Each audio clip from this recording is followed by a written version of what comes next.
El don del águila, parte 11. Bueno, sean todos bienvenidos a nuestro espacio habitual. Estamos en la parte 11 de este audiolibro y el capítulo 11. La mujer nahual, de la parte 3 del libro, El don del águila. Pues vamos a ello. Capítulo 11. La mujer nahual.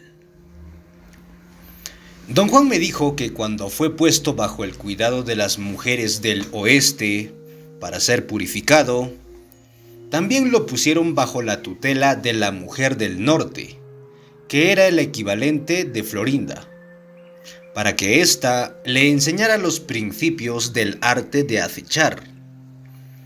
Ella y su benefactor le dieron los medios concretos para adquirir a los 3 guerreros, al propio y a las 4 acechadoras que compondrían su grupo. Las 8 mujeres videntes del grupo, de su benefactor, habían buscado las configuraciones distintivas de luminosidad, y no tuvieron dificultad alguna en hallar los tipos apropiados de guerreros masculinos y femeninos para el grupo de Don Juan. Sin embargo, su benefactor no permitió que esos videntes hicieran ningún intento por congregar a los guerreros que habían encontrado.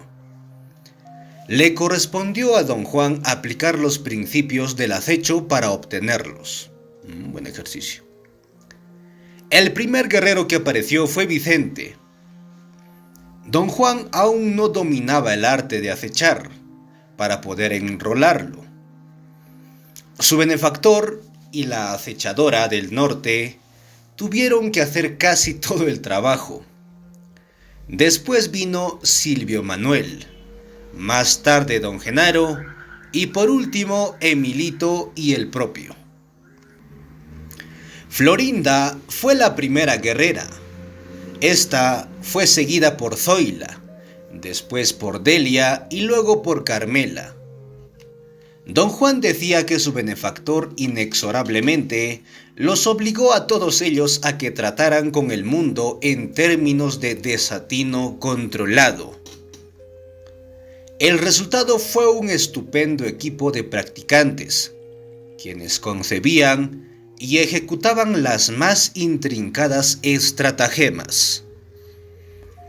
Cuando todos ellos tenían ya cierto grado de pericia en el arte de acechar, su benefactor consideró que era el momento adecuado de encontrar para ellos una mujer nahual. Fiel a su política de ayudarlos a que se ayudaran a sí mismos, esperó para encontrarla, hasta que Don Juan había aprendido a ver, y todos ellos eran expertos acechadores. Aunque Don Juan lamentaba inmensamente el tiempo que desperdició en esperar, estaba de acuerdo en que ese curso de acción creó un enorme vínculo entre todos ellos y dio nueva vida a su obligación de buscar la libertad total. Su benefactor empezó su estratagema para atraer a la mujer nahual, convirtiéndose, de repente, en un católico devoto. Exigió que Don Juan, siendo el heredero de su conocimiento, se comportara como un hijo y fuera a la iglesia con él. Día tras día lo empujaba a oír la misa. Don Juan decía que su benefactor, quien en su trato con la gente era un hombre encantador y elocuente, lo presentaba a todos como su hijo, el algebrista. Don Juan, que según sus propias palabras era en aquel entonces un salvaje, se sentía desolado en situaciones sociales en las que debía de hablar y dar una relación de sí mismo. Lo único que lo tranquilizaba era la idea de que su benefactor tenía razones ulteriores, Trató de deducir a través de sus observaciones cuáles podían ser esas razones, pero no pudo hacerlo. Los actos de su benefactor parecían estar abiertos a la vista de todos. Como católico ejemplar, ganó la confianza de muchísima gente, especialmente del párroco, quien lo tenía en alta estima y lo consideraba amigo y confidente. Le pasó por la mente la idea de que su benefactor sinceramente podía haberse convertido al catolicismo, si no es que se había vuelto loco de remate. Aún no había comprendido que un guerrero jamás pierde la cabeza bajo ninguna circunstancia. Las quejas de don Juan por tener que ir a la iglesia se desvanecieron cuando su benefactor empezó a presentarlo con las hijas de la gente que conocía. Ay, don Juan. Eso le gustó, aunque también lo incomodaba, obviamente. Don Juan creyó que su benefactor estaba ayudándolo a soltar la lengua. Él no era ni elocuente ni encantador, y su benefactor le había dicho que un nahual por fuerzas tiene que ser ambas cosas.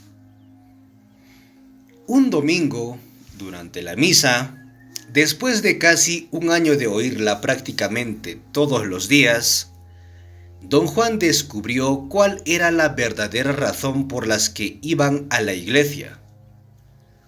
Se hallaba arrodillado junto a una muchacha llamada Olinda, hija de uno de los conocidos de su benefactor. Don Juan se volvió para entrecruzar miradas con ella, como ya era de costumbre después de meses de contacto diario.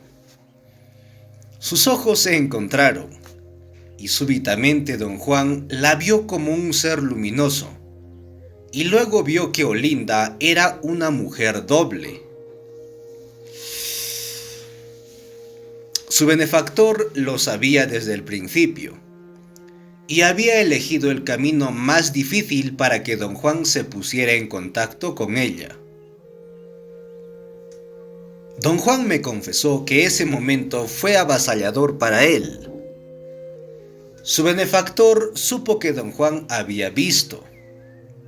Su misión de reunir a los seres dobles había sido lograda impecablemente. Se puso en pie y sus ojos barrieron todas las esquinas de la iglesia. Caminó luego hacia afuera sin volver la cabeza una sola vez.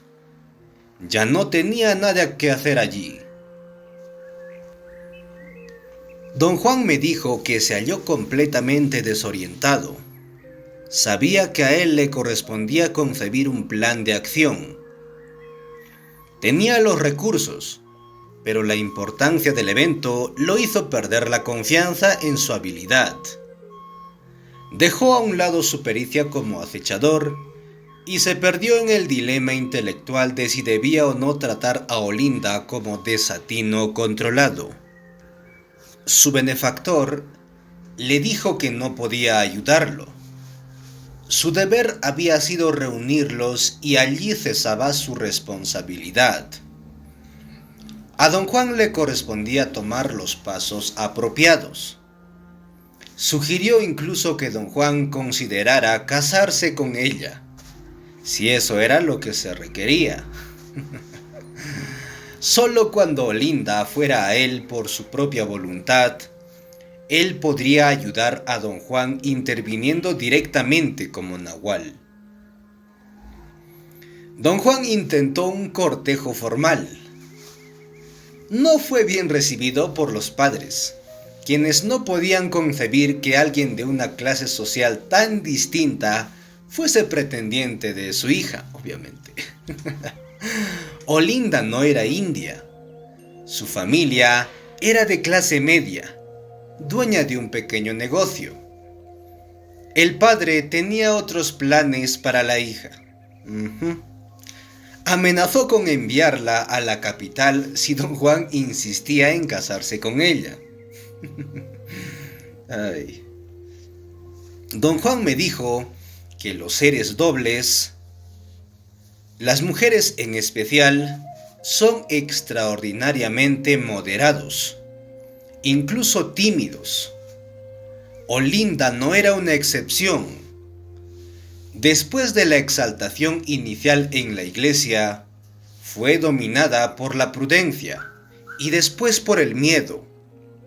Sus propias reacciones la asustaban.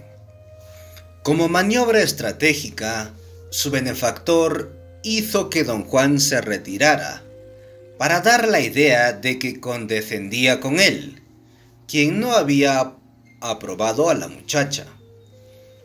Esa fue la suposición de todos los que presenciaron el incidente de la iglesia. La gente chismeó que el espectáculo de los dos agarrados de la mano había desagradado tan intensamente al padre de don Juan, un católico tan devoto, que éste ya no volvió más a la iglesia. Esos métodos. Su benefactor le dijo a don Juan que un guerrero no puede ser sitiado. Estar bajo sitio implica que uno tiene posesiones personales que defender. Un guerrero no tiene nada en el mundo salvo su impecabilidad. Y la impecabilidad no puede ser sitiada. No obstante, en una batalla de vida o muerte, como era la de que don Juan enfrentaba para obtener a la mujer nahual, un guerrero debía usar estratégicamente todos los medios posibles. Don Juan resolvió, de acuerdo con ello, usar cualquier parte de su conocimiento de acechador que fuera pertinente. Para ese fin, encomendó a Silvio Manuel que usara sus artes de brujo, que aún en aquella época de principiante ya eran formidables, para secuestrar a la muchacha. Silvio Manuel y Genaro, quien era verdaderamente temerario, entraron furtivamente en la casa de la muchacha, disfrazados de lavanderas. Era mediodía y todos en la casa estaban ocupados preparando comida para los parientes y amigos que habían invitado a cenar. Se trataba de una fiesta de despedida para Olinda.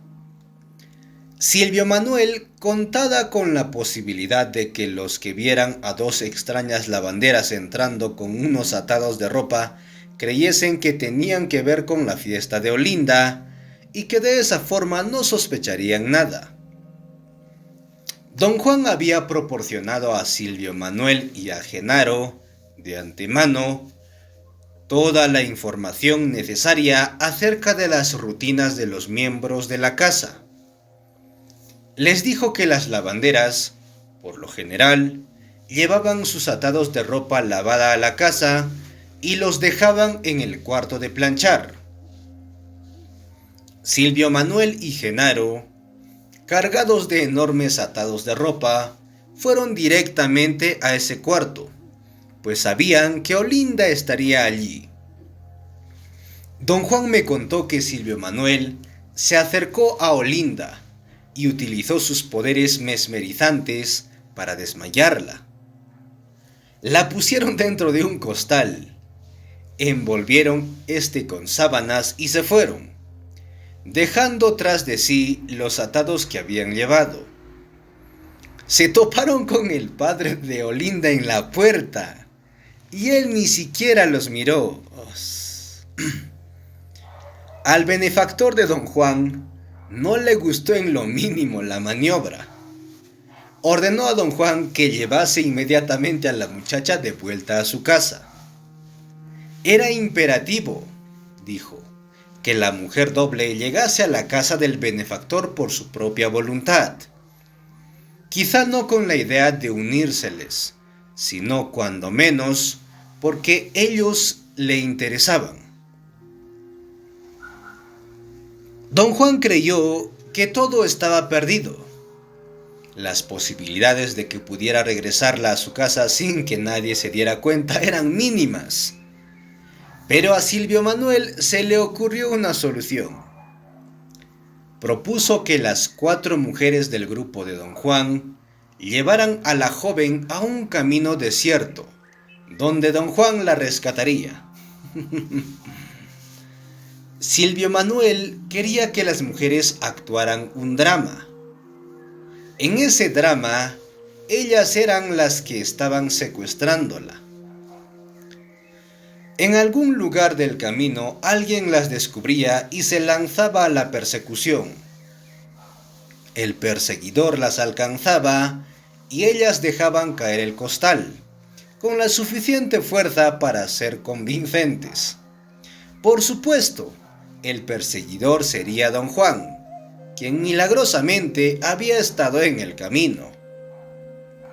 Silvio Manuel exigió una actuación bien realista. Ordenó a las mujeres que amordazaran a la muchacha, quien para entonces estaba despierta, gritando en el interior del costal. Las hizo luego que corrieran kilómetros, con todo y carga. Durante la jornada les indicó cuándo se debían ocultar del perseguidor y cuándo debían correr.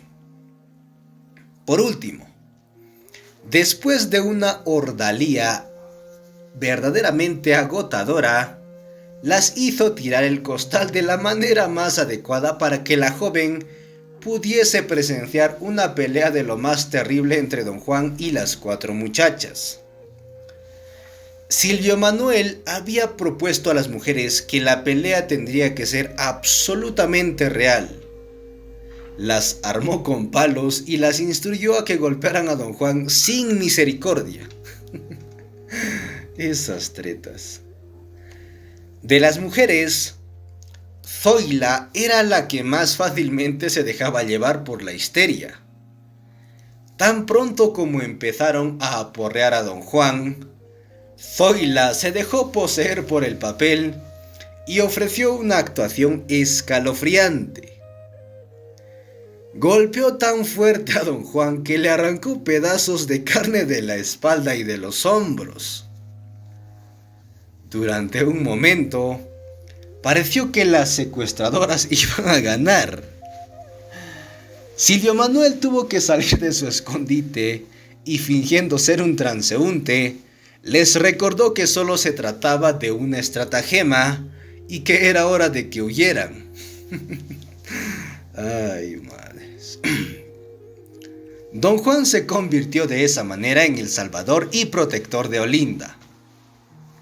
Le dijo que él mismo no podría llevarla a casa porque estaba herido, pero que la enviaría de regreso con su piadoso padre.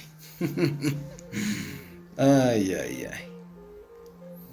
Ella le ayudó a caminar a casa de su benefactor.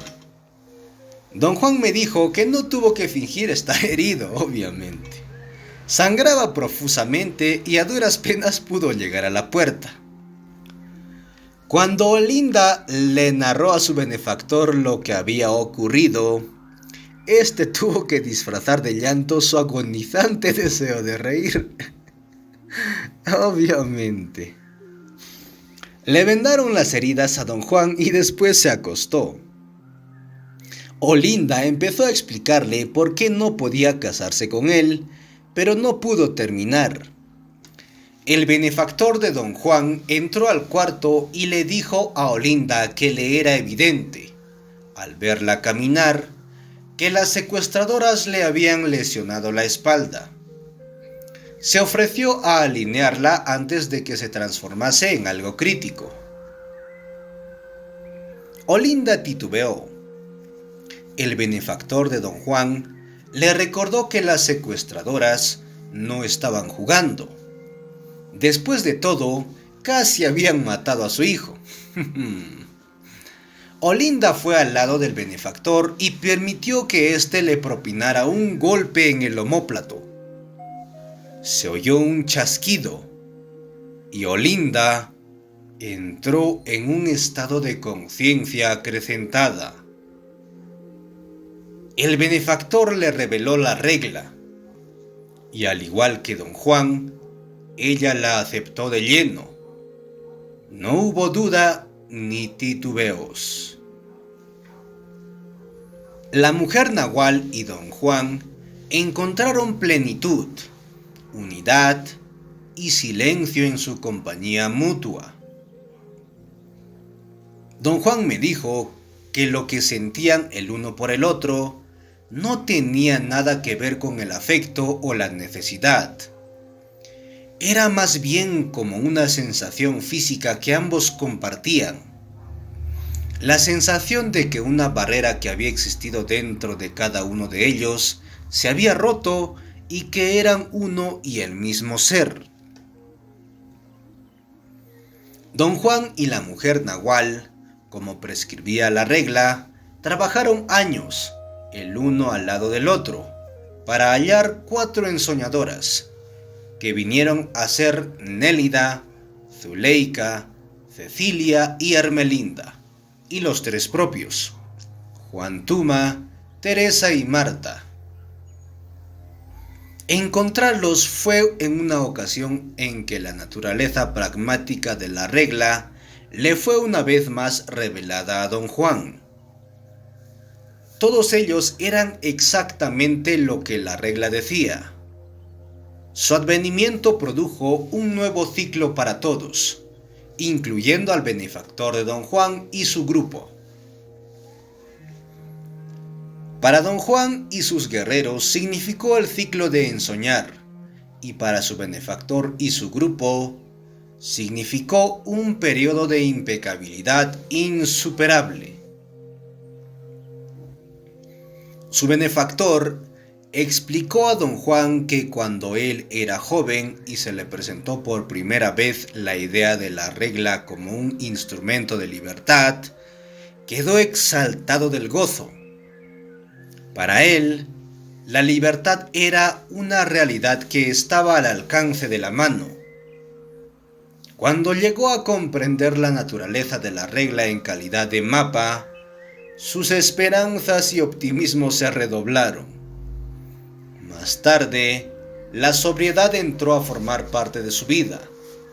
Mientras más envejecía, menos oportunidad veía de que él y su grupo tuvieran éxito.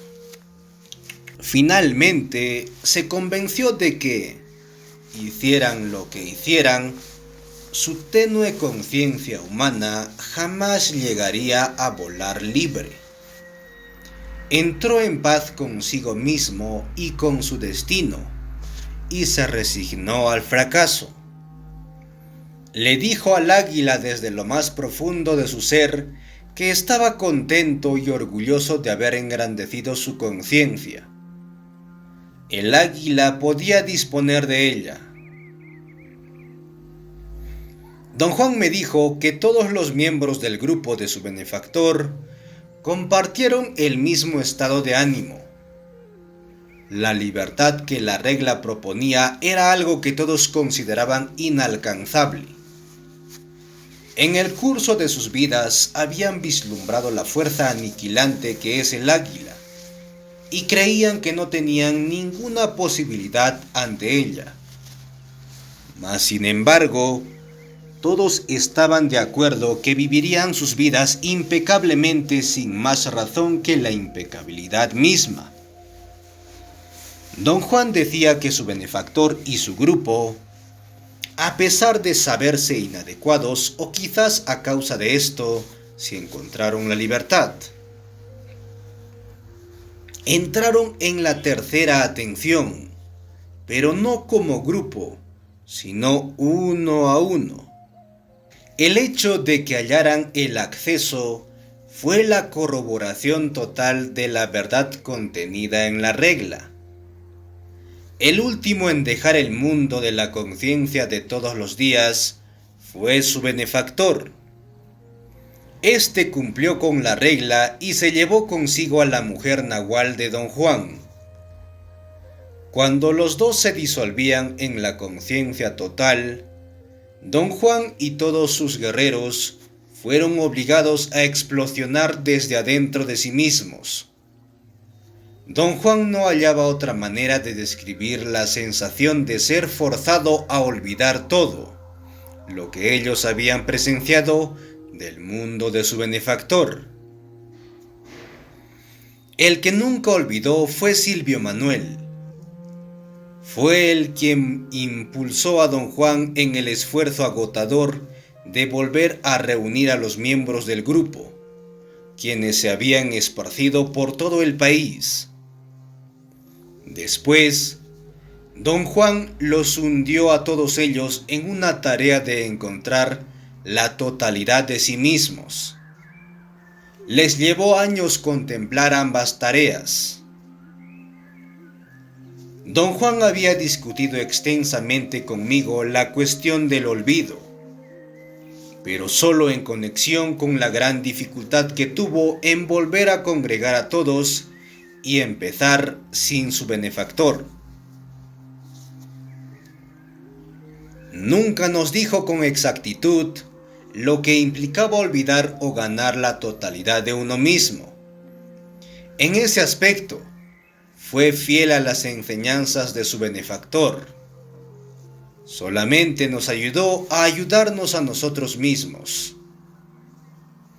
Para esto, don Juan entrenó a la gorda y a mí para ver juntos, y pudo mostrarnos que, aunque los seres humanos aparecen ante los videntes como huevos luminosos, la forma oval es un capullo externo, un cascarón de luminosidad que alberga un núcleo que es a la vez obsesionante y mesmérico, compuesto de círculos concéntricos de luminosidad amarilla, del color de la llama de una vela. Durante nuestra sesión final hizo que viéramos a la gente que se congregaba en las afueras de una iglesia. Ya era tarde, casi había oscurecido, y sin embargo, las criaturas en el interior de sus rígidos capullos luminosos irradiaban suficiente luz como para iluminar claramente todo nuestro entorno. La visión fue maravillosa. Don Juan nos explicó que los cascarones que parecían ser tan brillantes en realidad eran opacos. La luminosidad emanaba del centro brillante. De hecho, el capullo opacaba su resplandor. Don Juan nos reveló que hay que romperlo para liberar a ese ser brillante. El capullo debe de romperse desde el interior en el momento exacto, justo como los pollos que al nacer rompen el cascarón. Si no logran hacerlo, se sofocan y mueren. Al igual que las criaturas que nacen de huevos, un guerrero no puede romper el cascarón de su luminosidad hasta que sea el momento dado. Don Juan nos dijo que perder la forma humana era el único medio de romper ese cascarón.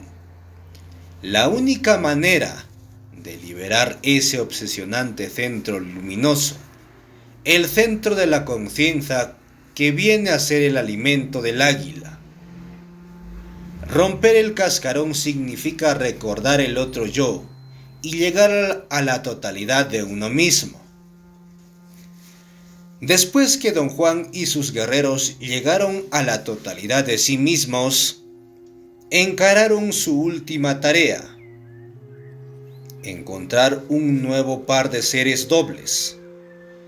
Don Juan decía que ellos creyeron que esto sería un asunto simple. Todo lo que habían hecho hasta ese entonces les había sido relativamente fácil. No tenían idea de que la aparente facilidad de sus logros como guerreros era consecuencia de la maestría y el poder personal de su benefactor. La búsqueda de un nuevo par de seres dobles resultó una tarea sin fruto. En todas sus búsquedas jamás encontraron a una mujer doble.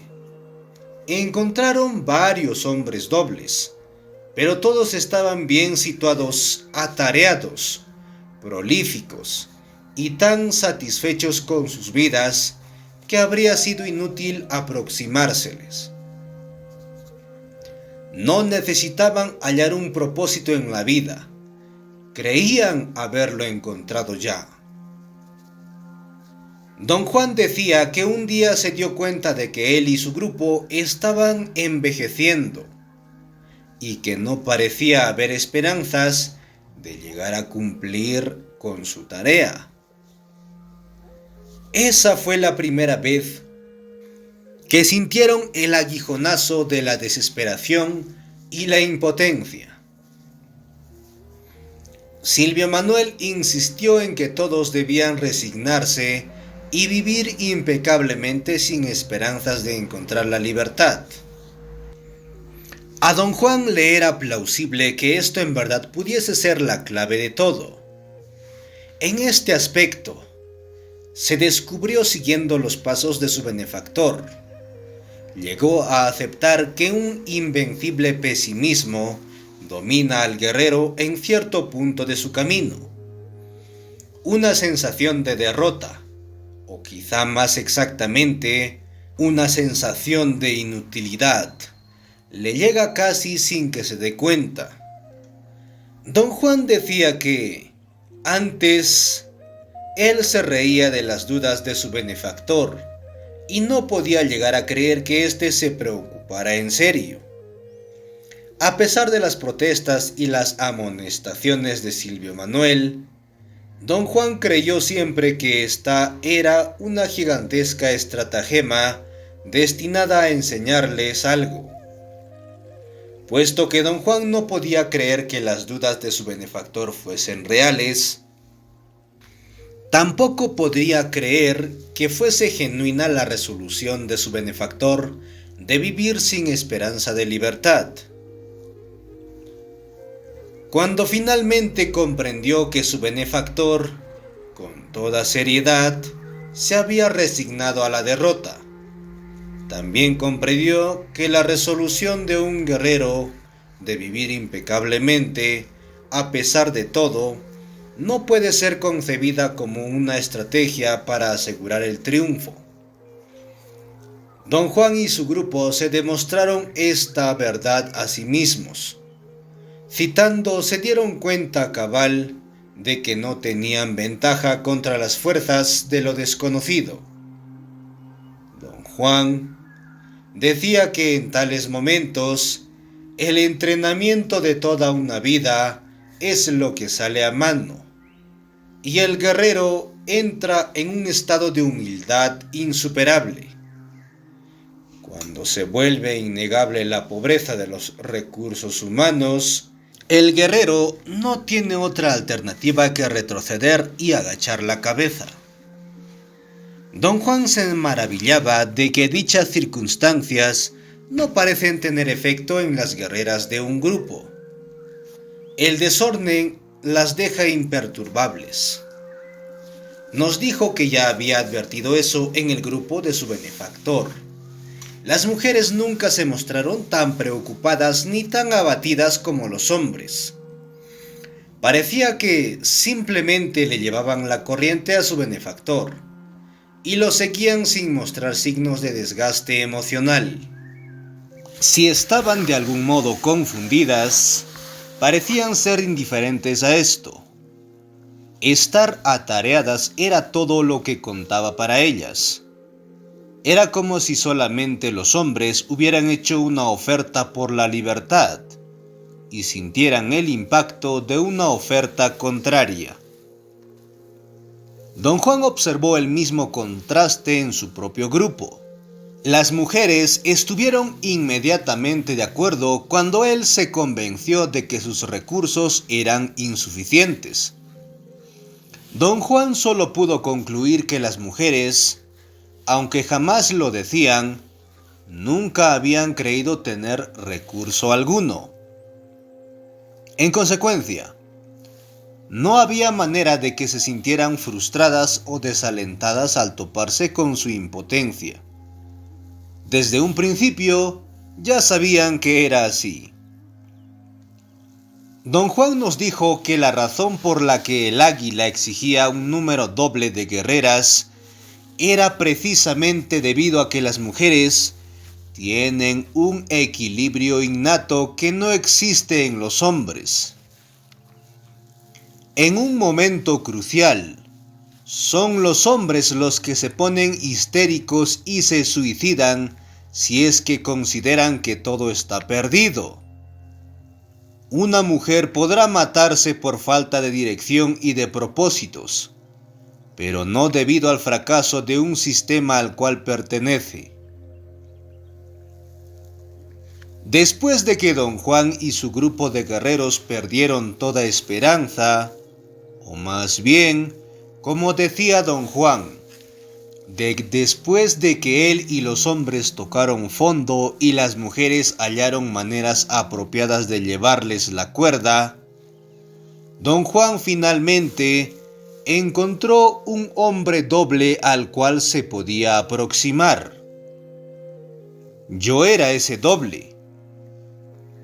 Me dijo que como nadie en su sano juicio se ofrece de voluntario para algo tan absurdo como la lucha por la libertad, tuvo que seguir las enseñanzas de su benefactor y en fiel estilo de acechador, me encarriló como había encarrilado a los miembros de su propio grupo. Necesitaba estar a solas conmigo en un lugar donde pudiera aplicar presión física en mi cuerpo, y era necesario que yo fuese allí por mi propia cuenta. Me atrajo a su casa con gran facilidad. Como decía, obtener a un hombre doble no es gran problema. La dificultad estriba en hallar uno que esté disponible. La primera visita a su casa fue, desde el punto de vista de mi conciencia de todos los días, una sesión sin acontecimientos. Don Juan se comportó de una manera encantadora conmigo. Condujo la conversación hacia la fatiga que experimenta el cuerpo después de largos viajes en automóvil. A mí, que era estudiante de antropología, este tema me pareció absolutamente fuera de propósito. Después, Don Juan comentó que mi espalda parecía desalineada, y sin decir más, me puso una mano en el pecho, me irguió la barbilla y me dio una fuerte palmada en la espalda. Me tomó tan desprevenido que perdí el conocimiento. Cuando volví a abrir los ojos, sentí un dolor agudísimo, como si me hubieran partido la espina dorsal. Pero también sentí que yo era diferente. Era otro yo, y no el yo que siempre había sido. A partir de ese momento, cada vez que veía a Don Juan, este me hacía cambiar niveles de conciencia y después procedía a revelarme la regla. Casi inmediatamente después de encontrarme, Don Juan descubrió a una mujer doble. No la puso en contacto conmigo siguiendo una estratagema tal como su benefactor había hecho con él, pero concibió un ardid tan efectivo y elaborado como los de su benefactor, mediante el cual él mismo atrajo y obtuvo a la mujer doble. Don Juan asumió esa carga porque creía que el deber del benefactor es obtener a los seres dobles, tan pronto como se les encuentra, y luego ponerlos juntos como socios de una empresa inconcebible. Me dijo que un día, cuando vivía en Arizona, había ido a una oficina gubernamental para llenar una solicitud. La recepcionista le dijo que fuera con una empleada de la sección adyacente y, sin levantar la cabeza, señaló hacia su izquierda. Don Juan siguió la dirección del brazo extendido y vio a una mujer doble sentada en un escritorio. Cuando le llevó la solicitud, se dio cuenta que en realidad era una jovencita, quien le informó que ella no tenía nada que ver con las solicitudes. No obstante, compadecida ante el pobre viejecillo indio, le ofreció ayudarlo. Se requerían algunos documentos legales que don Juan llevaba en su bolsillo, pero él fingió total ignorancia y desamparo.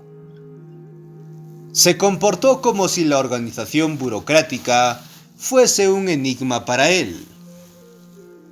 Don Juan decía que no le fue nada difícil imitar un estado de completa insensatez. Todo lo que tuvo que hacer fue volver a lo que una vez había sido su estado normal de conciencia. Su intención era prolongar el trato con la muchacha el mayor tiempo posible. Su benefactor le había dicho, y él mismo lo había verificado durante su búsqueda, que las mujeres dobles son sumamente escasas. Su benefactor también le había prevenido que tienen recursos internos que las vuelven sumamente volátiles. Don Juan temía que si no manejaba sus cartas expertamente iba a perderla.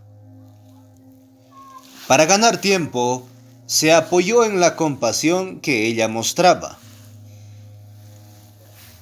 Creó mayores dilaciones fingiendo haber perdido los documentos. Casi todos los días le llevaba uno diferente. Ella lo leía y se lamentaba de que no fuera el adecuado. La muchacha se conmovió tanto por la deplorable condición de don Juan que se ofreció a pagarle un abogado que le prepararía una declaración jurada que supliera los documentos. Después de 3 meses, don Juan pensó que era ya el momento de mostrar los documentos. Para entonces, la muchacha se había acostumbrado a él y casi esperaba verlo todos los días. Don Juan fue por última vez a expresarle su agradecimiento y a decirle adiós. Le dijo que le habría gustado llevarle un regalo para mostrarle su gratitud, pero no tenía dinero ni para comer. Ella se conmovió ante este candor y lo invitó a almorzar.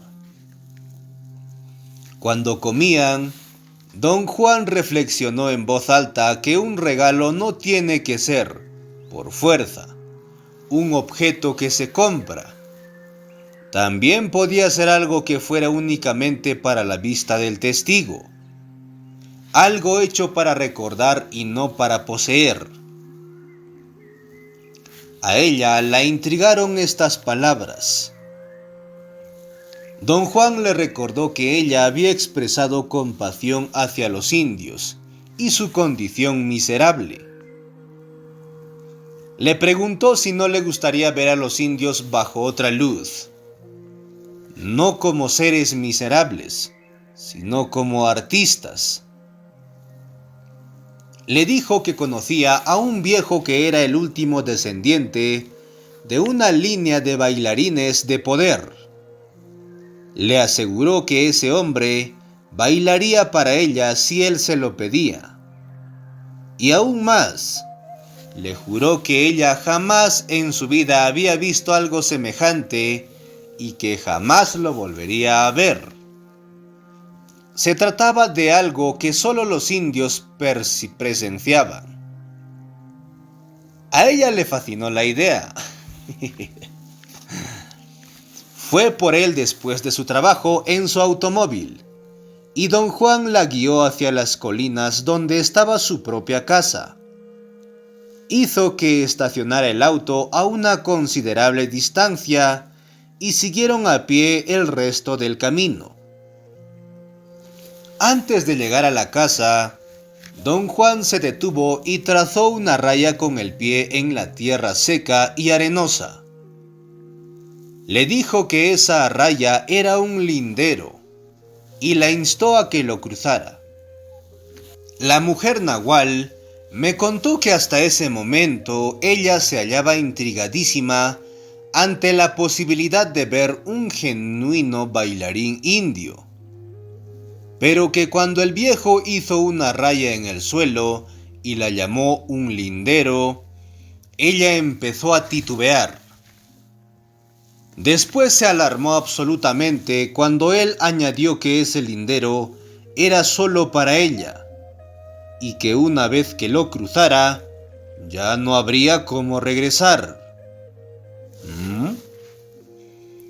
El indio aparentemente vio la consternación de la muchacha y quiso tranquilizarla.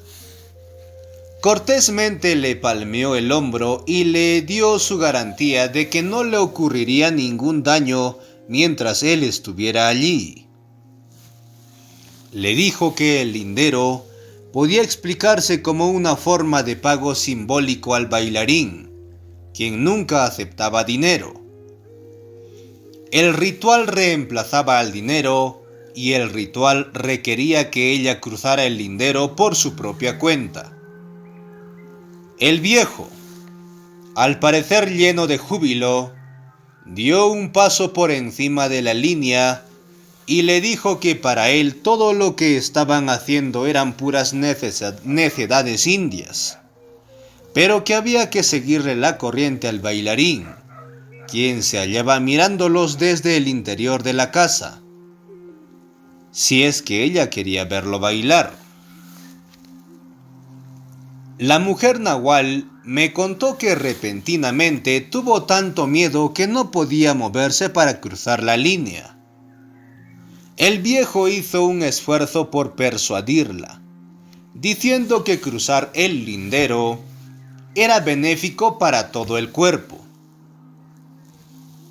Él, al cruzarlo, no solo se había sentido más joven, sino que en realidad se había vuelto más joven, pues tal era el poder que tenía ese lindero. Para demostrar lo que decía, volvió a cruzar la raya en retroceso, y en el acto sus hombros se desplomaron, las esquinas de su boca se inclinaron hacia abajo, sus ojos perdieron el brillo. A la mujer nahual le era imposible negar las diferencias que generaba el cruce. Don Juan volvió a cruzar la raya por tercera vez. Respiró hondamente, expandiendo el pecho. Se movía con energía y seguridad. La mujer nahual dijo que le pasó por la mente la idea de que si don Juan se sentía tan joven, hasta le llegaría a hacer proposiciones sexuales. Su automóvil se hallaba demasiado lejos para correr a él. Lo único que le quedaba era decirse a sí misma que era estúpido tenerle miedo a ese viejecillo. Después el viejo trató de hacerle ver el chiste que todo aquello tenía. En un tono de conspirador, como si renuentemente le revelara un secreto, le dijo que solamente se hallaba fingiendo ser más joven para satisfacer al bailarín, y que si ella no lo ayudaba cruzando la raya, se iba a desmayar en cualquier momento debido al esfuerzo de caminar con la espalda derecha. Volvió a cruzar de un lado al otro de la línea para mostrarle el inmenso esfuerzo que implicaba su pantomima. Ay, don Juan. La mujer nahual me dijo que los ojos suplicantes de don Juan revelaban los dolores que su cuerpo estaba pasando al fingir juventud. Cruzó la línea para ayudarlo y para terminar el espectáculo. Quería irse a casa. En el momento en que cruzó la línea, don Juan dio un salto prodigioso y planeó por encima del techo de la casa. La mujer nahual me dijo que don Juan voló como si fuera un inmenso boomerang. Cuando aterrizó a su lado, ella se cayó de espaldas. Su espanto era el más grande que había experimentado en su vida, pero lo mismo ocurría con su emoción de haber presenciado semejante maravilla. Sus sentimientos eran tan confusos que ni siquiera le preguntó cómo había llevado a cabo esa extraordinaria hazaña. Quería regresar corriendo a su auto e irse a su casa. El viejo la ayudó a incorporarse y se disculpó por haberla engatusado. Le dijo que él era en realidad el bailarín y su vuelo por encima de la casa había sido su baile. Le preguntó si se había fijado en la dirección del vuelo. La mujer nahual hizo un círculo con su mano de derecha a izquierda. Don Juan le palmeó la cabeza paternalmente y dijo que había sido muy propicio que ella hubiese estado atenta. Después añadió que quizá ella se había lastimado al caer y que de ninguna manera podía dejarla ir sin asegurarse de que estaba bien. Sin más ni más, don Juan le irguió los hombros y le alzó la barbilla, como si la dirigiera a que estirara la espina dorsal. Después le dio un fuerte golpe entre los omóplatos y literalmente le sacó todo el aire de los pulmones. Durante unos instantes, ella no pudo respirar y se desmayó. Cuando volvió en sí, se hallaba dentro de la casa. Su nariz sangraba, sus oídos zumbaban, su respiración estaba acelerada y no podía enfocar la vista. Don Juan le indicó que hiciera inhalaciones profundas mientras contaba hasta 8. Mientras más respiraba, más se aclaraba todo. Me contó ella que, en un momento dado, el cuarto se volvió incandescente. Todo destellaba con una luz ámbar. Quedó estupefacta y ya no pudo seguir respirando profundamente. Para entonces la luz ámbar era tan densa que parecía neblina. Después la neblina se convirtió en telarañas de color ámbar. Por último, se disipó, pero el mundo continuó uniformemente ámbar durante un largo rato. Don Juan le empezó a hablar. La condujo afuera de la casa y le mostró que el mundo se hallaba dividido en 2 mitades. La parte izquierda se hallaba clara, pero la derecha estaba velada por una niebla amarilla. Le dijo que es monstruoso pensar que el mundo es comprensible, o que nosotros mismos somos comprensibles. Le dijo que lo que se encontraba percibiendo era un enigma, un misterio que solo se puede aceptar con asombro y humildad. Después le reveló la regla. Su claridad mental era tan intensa que ella comprendió todo lo que él decía. La regla le pareció apropiada y evidente. Don Juan le explicó que los 2 lados de un ser humano están totalmente separados y que se requiere una gran disciplina y determinación para romper ese sello e ir de un lado al otro. Los seres dobles tienen una gran ventaja. La condición de ser doble les permite un movimiento relativamente fácil entre los compartimientos del lado derecho. La gran desventaja de los seres dobles consiste en que por virtud de tener 2 compartimientos, son sedentarios, conservadores, temerosos del cambio. Don Juan le dijo que su intención había sido desplazarla del compartimiento del extremo derecho a su más lúcido y definido lado izquierdo, derecho. Pero en vez de eso, a causa de un giro inexplicable, el golpe la había enviado a través de toda su doblez, de la extrema derecha cotidiana a la extrema izquierda. 4 veces la golpeó en los omóplatos al fin de reubicarla en el estado normal de conciencia, pero sin éxito. Los golpes la ayudaron, sin embargo, a hacer que su percepción de la pared de niebla obedeciera a su voluntad. Aunque no había sido su intención, don Juan había estado en lo cierto al decir que cruzar la línea era un viaje sin retorno. Una vez que ella lo cruzó, al igual que Silvio Manuel, ya nunca regresó. Cuando don Juan nos puso cara a cara a la mujer nahual y a mí, ninguno de los dos sabía nada de la existencia del otro, y sin embargo, al instante sentimos una intensa familiaridad. Don Juan sabía, a través de su propia experiencia, que el alivio que los seres dobles experimentan el uno en el otro es indescriptible y demasiado breve. Nos dijo que fuerzas incomprensibles a nuestra razón nos habían colocado juntos y que lo único que no teníamos era tiempo. Cada minuto podía ser el último. Por tanto, tenía que ser vivido con el espíritu.